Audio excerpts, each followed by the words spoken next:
British Manufacturing Board records documented production of 4.7 million women's garments specifically for European relief during 1944 to 45, maintaining quality standards identical to civilian market goods despite wartime shortages. These items, manufactured while British civilians observed strict rationing, were warehoused for post-victory humanitarian deployment rather than domestic consumption, prioritizing future peace above immediate comfort.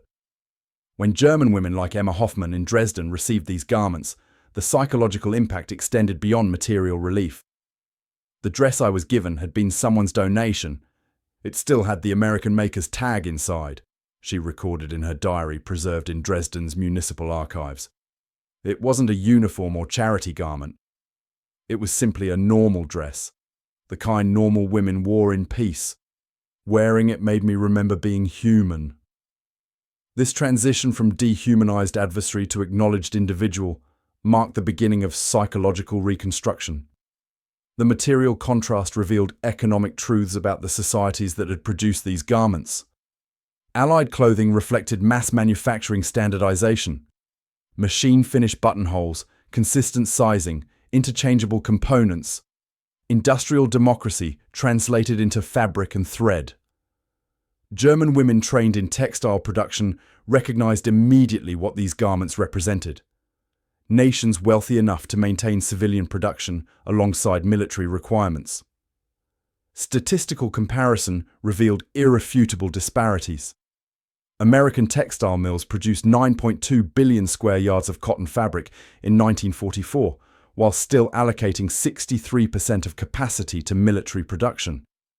German civilian textile allocation for 1944 totaled 0.7 billion square yards, divided among 65 million civilians. The garments distributed by Allied aid workers represented not just clothing, but embodied evidence of productive capacity that rendered German deprivation not noble sacrifice, but systemic failure. Women in the devastated streets of German cities created visual juxtaposition. Proper clothing amid urban destruction. In Hamburg, where Allied bombing had destroyed 55% of all structures, German women lined up for food rations wearing clean, intact garments that contradicted their surroundings. This visual dissonance, individual dignity amid collective ruin, created a psychological framework for future reconstruction. If clothing could be restored amid destruction, perhaps society could follow. For women like Johanna Weber in Frankfurt, wearing Allied-provided clothing initiated ideological questioning. If these people we were told were our mortal enemies give clothes to their defeated foes, what else might have been untrue? She later wrote in testimony collected by occupation authorities. This process of questioning expanded beyond material realities to ideological foundations. The progression began with proper undergarments and dresses, but expanded to encompass deeper reconsideration of the entire nationalist framework. Proper clothing provided not just physical covering, but psychological space for women to begin rebuilding identities beyond the collapsed regime. Each garment delivered a material message. Individual dignity transcended military outcome. By September 1945, clothing distribution had expanded into comprehensive humanitarian infrastructure, addressing German civilian needs across multiple domains.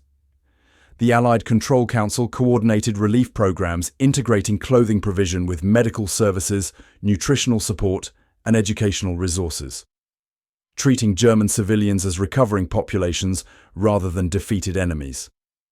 This integrated approach represented democratic principles translated into administrative structure. The combined Displaced Persons Executive allocated 24.3% of total relief resources to German civilians alongside refugee populations, based on need assessment rather than national identity or political history. This needs-based approach contradicted Nazi ideological expectations of ethnicity-based distribution and demonstrated practical application of democratic values. Financial allocations reflected this philosophy.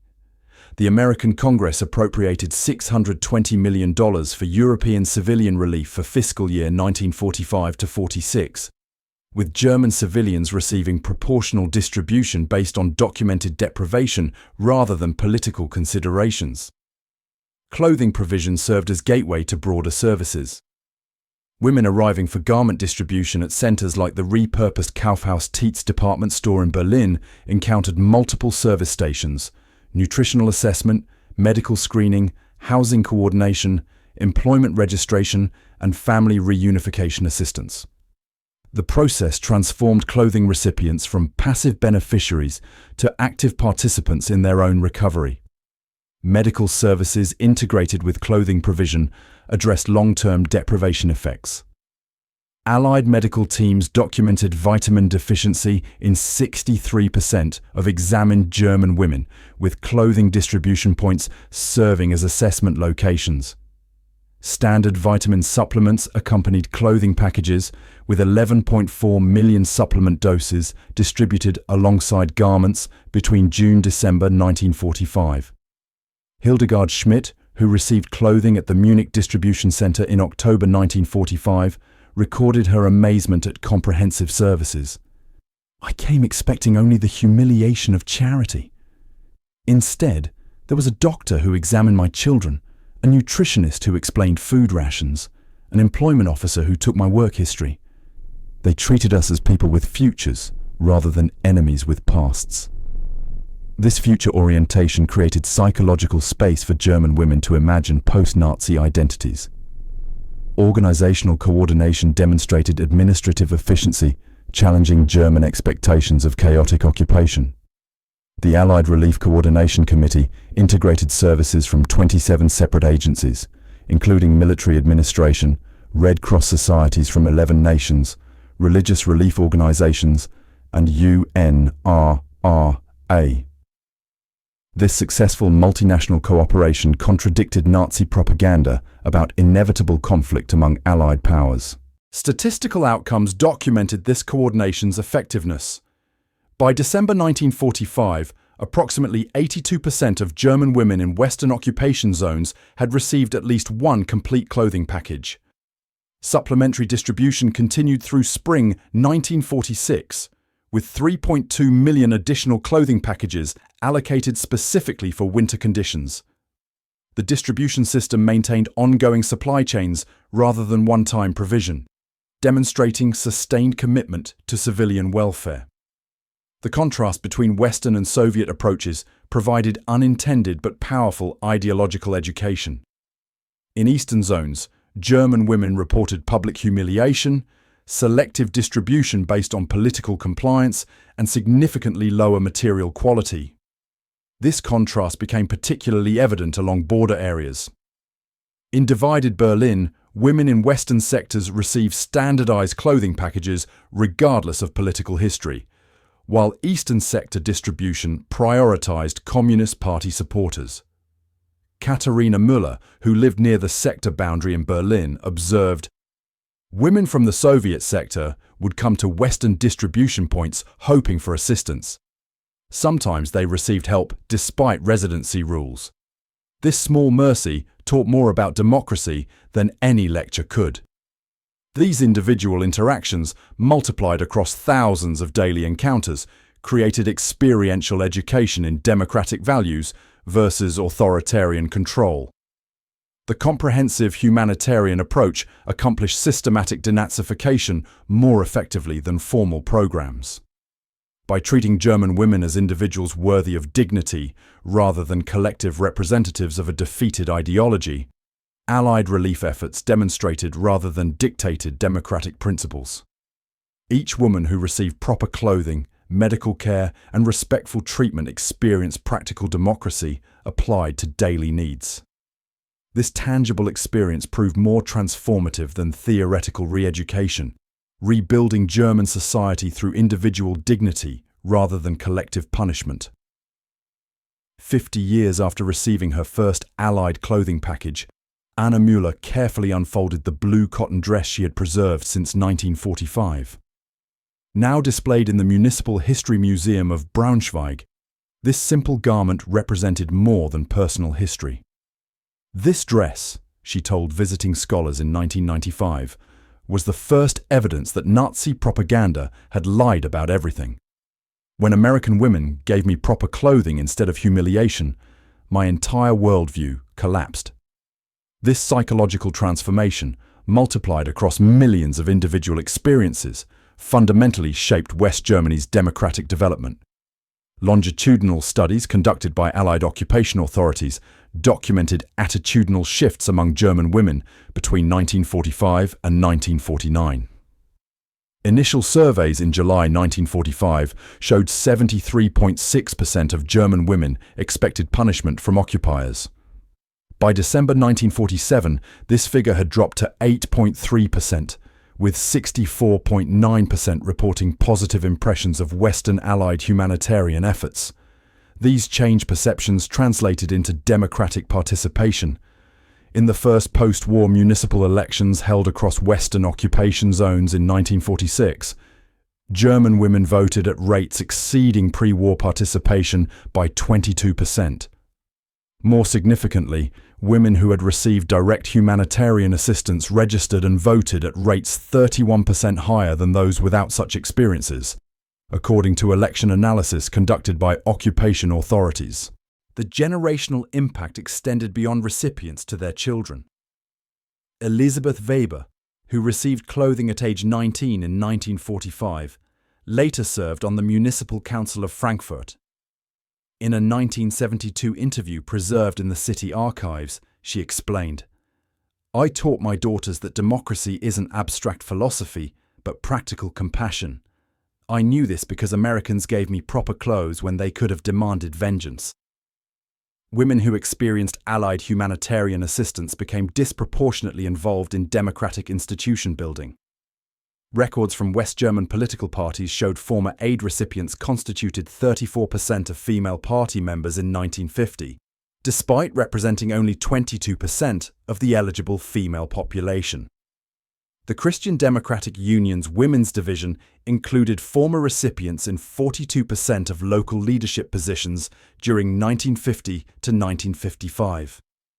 Perhaps most remarkably, many former recipients became humanitarian workers themselves.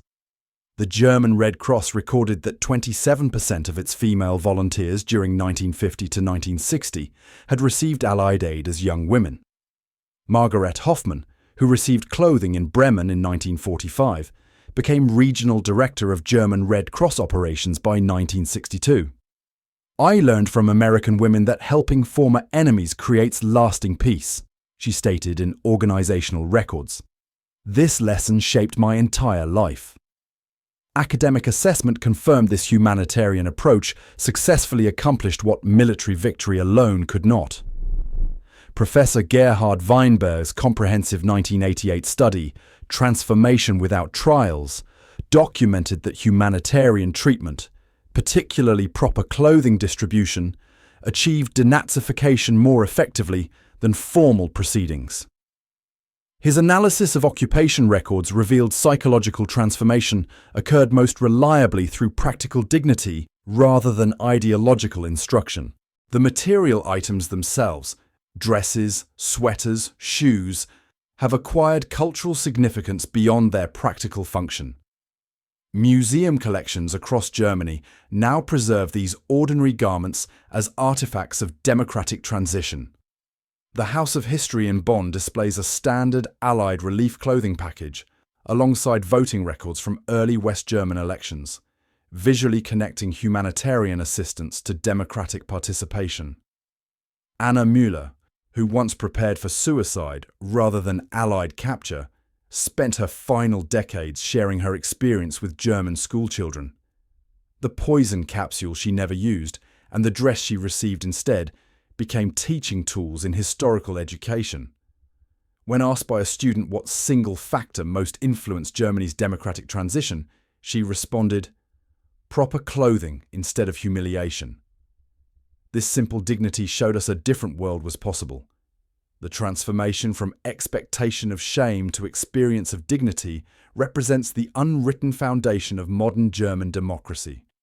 What began as simple provision of cotton dresses, woolen sweaters, and proper shoes evolved into complete psychological reorientation. These women, who expected humiliation but received respectful treatment, became the mothers of democratic Germany, not through formal political theory, but through personal experience of humanitarian values. The Allied victory secured through military might was ultimately preserved through simple dignity, proving that sustainable democracy grows not from punishment of enemies, but from restoration of their humanity. April 1945. Braunschweig, Lower Saxony. The small box tucked beneath Anna Müller's bed contained a single cyanide capsule. Her final protection against what Nazi officials assured her would be unspeakable humiliation at Allied hands. After 6 years of war and months of relentless propaganda, she and 3.8 million German women in the path of advancing Allied forces had been methodically prepared for their fate. Goebbels' Reich Ministry of Public Enlightenment had saturated German media with precise accounts of what American, British, and Canadian soldiers would do to Aryan women, the future mothers of the Reich.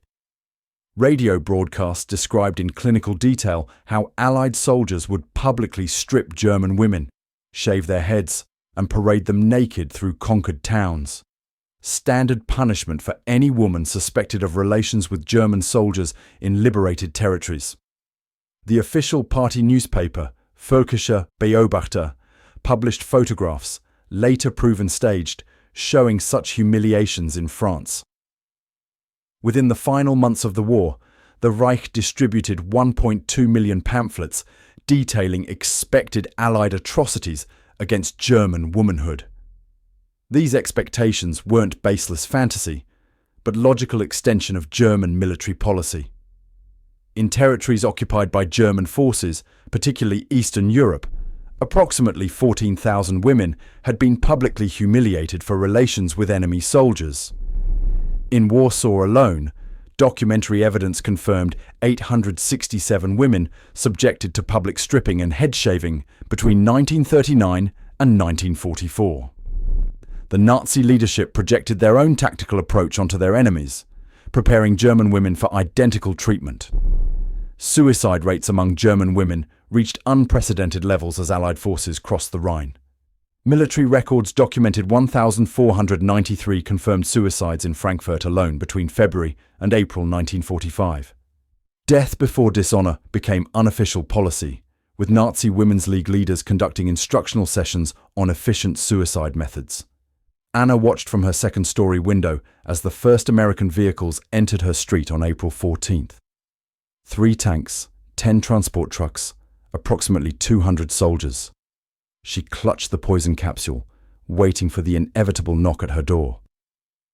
Nazi radio's final broadcast had described American decontamination procedures for German civilians, forced disrobing, chemical spraying, and public examination. When the knock came, Anna opened her door to find not a squad of soldiers, but a female lieutenant from the American Women's Army Corps accompanied by a Red Cross worker. The American spoke in accented but understandable German.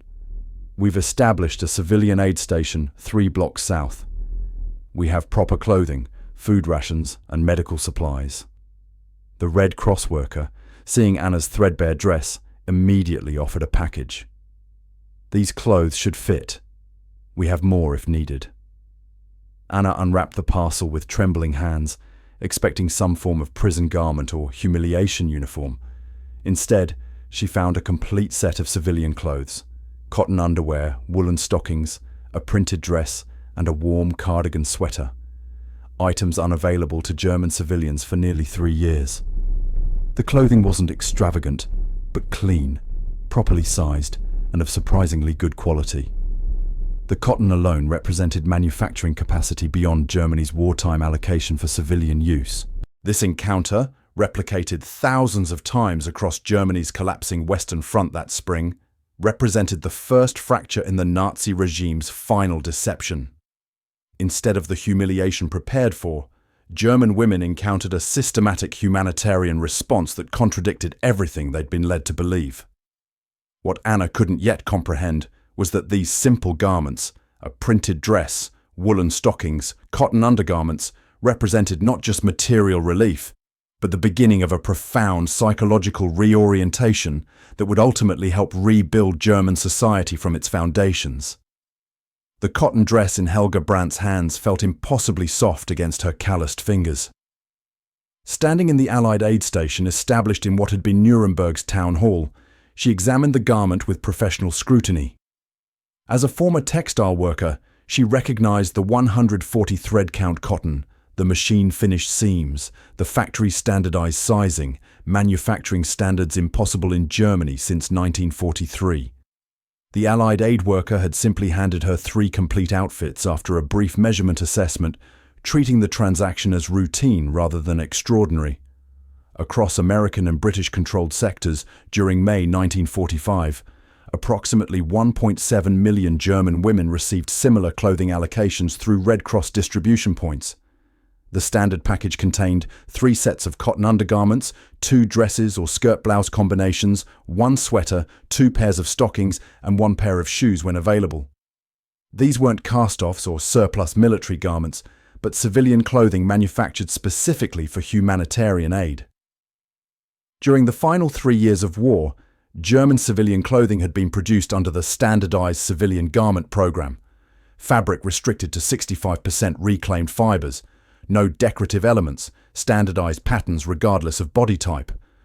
Female Reich labor service conscripts received precisely 200 grams of clothing coupons monthly, enough for approximately 1 dress annually when fabric was actually available.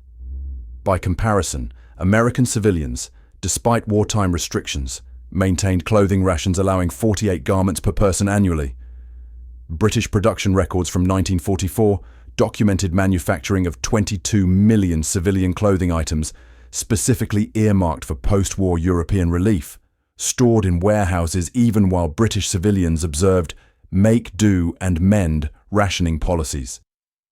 The American Red Cross accumulated 120 million clothing items through domestic drives between 1943 and 1945, establishing dedicated processing centers in Philadelphia, Chicago, and San Francisco to sort, clean, and package civilian donations before overseas shipment. When Margaret Weber received her clothing allocation in Frankfurt, she initially refused to believe the garments were truly hers to keep. I asked the American woman 3 times if I needed to return the clothes after the occupation ended, she later recorded in correspondence preserved in Red Cross archives. She looked confused and said, "They're just clothes, Mum. They're yours." This simple transaction, repeated millions of times across occupied Germany, delivered profound psychological impact precisely because it treated dignity as ordinary. Military observers documented initial suspicion among German women. In Heidelberg, American Lieutenant Colonel Robert Fisher reported, "Female civilians initially approach aid stations with extreme caution, expecting some form of humiliation or political re-education requirement. The simple provision of decent clothing without political conditions creates visible cognitive dissonance. This dissonance, the gap between expected punishment and experienced compassion, created the first cracks in Nazi ideological conditioning. Helga's clothing allocation from Allied stores represented 42 months of normal German textile rations in a single package. The fabric weight of her new dress, 380 grams, exceeded by 30% what German manufacturers had been permitted to use for civilian clothing during the war's final year. But beyond material specifications, these garments delivered something more valuable: the restoration of individual identity. After years of standardized civilian dress codes, German women once again experienced the small dignity of personal choice, selecting colors, considering fit, expressing preference. This psychological shift from collective uniformity toward individual identity initiated a process of democratic reorientation more effective than any formal denazification lecture. By June 1945, the Allied humanitarian clothing operation had evolved into systematic infrastructure spanning occupied Germany. The Supreme Headquarters Allied Expeditionary Force established 237 primary distribution centers and 1,189 mobile units specifically for civilian relief. Military transport capacity, initially designated for combat operations, was rapidly reconfigured for humanitarian logistics, with 12% of available trucks allocated to civilian supply transport during summer 1945.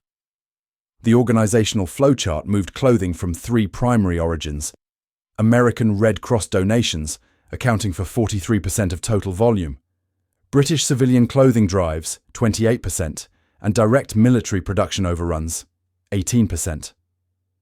These supplies flowed through centralized processing depots in Frankfurt, Hamburg, and Munich, where specialized teams sorted, categorized, and allocated materials based on regional demographics.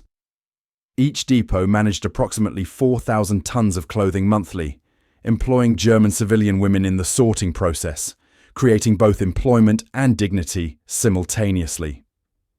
Elizabeth Werner, who had expected public humiliation for her former position as a low-level Nazi Women's League secretary, instead found herself employed at the Frankfurt Processing Center.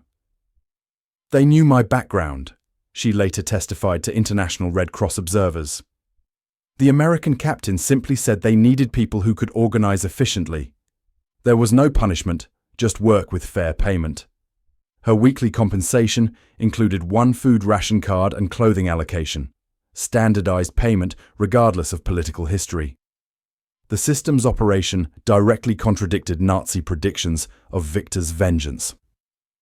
United Nations Relief and Rehabilitation Administration, UNRWA, records documented 6,781 tons of clothing distributed to German civilians between May to August 1945. Distribution guidelines specifically prohibited discrimination based on political affiliation. Former party members received identical allocations to non-members, a policy creating cognitive dissonance among recipients who had been taught to expect ideological punishment. Geographic implementation revealed efficiency gaps that further undermined Nazi propaganda. British-administered zones achieved 86% distribution coverage by August, compared to American zones' 79% and French zones' 62%. These variations resulted from logistical capacity rather than intentional punishment, contradicting expectations of deliberate deprivation. Soviet zones, by contrast, maintained significantly lower distribution rates, creating stark contrasts along occupation boundaries. Gerda Hoffmann, who crossed from Soviet to American-administered territory in July 1945, described the contrast. In the Soviet zone, German women were still wearing whatever they had salvaged. 1 hour after crossing the zonal boundary, I received a complete clothing package without question. The difference wasn't just material, it was philosophical. This contrast between zones provided unintentional but effective demonstration of democratic versus authoritarian approaches to civilian welfare. The system's implementation involved women from the occupying nations directly distributing to German recipients. The Women's Voluntary Service deployed 1,287 British women to Germany, specifically for humanitarian operations, while the American Red Cross assigned 943 female workers to German operations. These face-to-face interactions, women helping women despite national enmity, delivered psychological impact beyond material relief. Martha Schneider, documented in American aid worker Ellen Richardson's field notes, initially refused to make eye contact when receiving clothing. "She kept waiting for some form of humiliation," Richardson observed. "When it didn't come, she finally asked why we were helping our enemies. I told her mothers and children aren't enemies." This simple human interaction, multiplied across millions of encounters, systematically dismantled expectations of punishment and replaced them with tangible evidence of democratic humanitarian principles. Each garment delivered not just material comfort, but measurable psychological rehabilitation, rebuilding German society one dress, one sweater, one pair of shoes at a time. The dress worn by Ingrid Meyer on her first day of work at the American Established Food Distribution Center in Munich had been manufactured in Philadelphia 14 months earlier. Its cotton rayon blend fabric, 65% cotton, 35% rayon, represented textile technology unavailable in Germany since 1941, when rayon production had been diverted entirely to parachute manufacture. The garment featured 7 buttons, standardized machine stitching at 12 stitches per inch, and reinforced seams designed for durability rather than mere appearance. These manufacturing details, invisible to casual observers, represented industrial capacity that systematically contradicted Nazi propaganda about Allied material weakness. German women had subsisted on ersatz clothing for the war's final years, garments manufactured from reclaimed paper fibers, nettle cloth, and reconstituted cellulose. A standard women's blouse produced under the Reich's 1944 civilian standards contained less than 15% natural fiber and typically disintegrated after 30 to 40 washings. By contrast, American Red Cross specifications for relief clothing required minimum 80% natural fiber content and durability standards of 200 wash cycles, ordinary civilian standards despite global conflict.